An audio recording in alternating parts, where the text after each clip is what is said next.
சரி என்ன வந்த வேலை என்ன? இல்லண்ணா சொல்றேன்னா நானே ஏதோ தலைவர் பாருங்களா பேசும்போது எவ்வளவு தீயா பேசுறாரு பாத்தீங்களா, நோட் பண்ணீங்களா? வயரா பேசுறாருப்பா. எந்த கூட்டத்துல இந்த மாதிரி பேசுனது இல்ல. எங்களுக்கு எல்லாம் அனுபவம் இல்லப்பா. கொள்ளையடிக்கிறதுல எங்களுக்கு அனுபவம் இல்லங்கிறார். யார் சொல்றாப்ல? இதுக்கு முன்னாடி இருந்துங்களே 2 கட்சி, அந்த 2 கட்சி தான். கொள்ளையடிக்க எங்களுக்கு அனுபவம் இல்லப்பா, ஊழல் பண்றதுக்கு எங்களுக்கு அனுபவம் இல்ல. ஊழல்லாம் நாங்கெல்லாம் பண்ணவே மாட்டோம். அந்த கட்சியில யாரா இருந்தாலும் சரி, சோத்த திங்கிறீங்க அப்படி கேட்டுருவாரு தலைவர். ஊழல் பண்ணிக்கிறாங்க போல அந்த கட்சியில 2 பேர். எதுக்கு இங்க வந்து எதுக்கு சொல்ற நீ?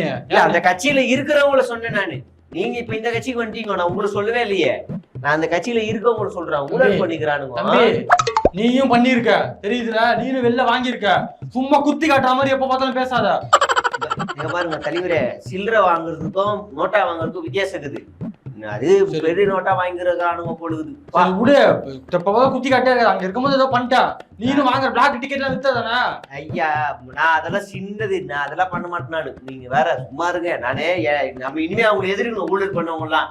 அதுக்காக சொல்றேன், எப்படிதான் ஊழல் பண்றானுங்களோ அந்த கட்சிக்குள்ள இருந்துக்கணும். ஐயோ சரி நான் போறேன். இல்ல நான் இருனேன். நம்ம தலைவர் பேசுனதுல காண்டாயி அறிக்கை போட்டுக்கிறானுங்க. யாரு அவனுங்க? இந்த இலக்காரனுங்க. என்ன பண்றாங்க? நீங்க தனியா வந்தீங்க, பனையூர் பண்ணையார் அங்கிள்னு கேக்குறானுங்க. நம்ம தலைவர் வயசு என்ன? வயசு என்ன? உங்களோட 20 வயசு கம்மி, அவ்வளவுதான்.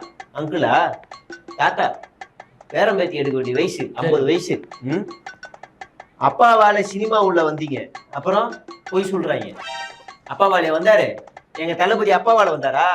கேப்டனால வந்தாரு.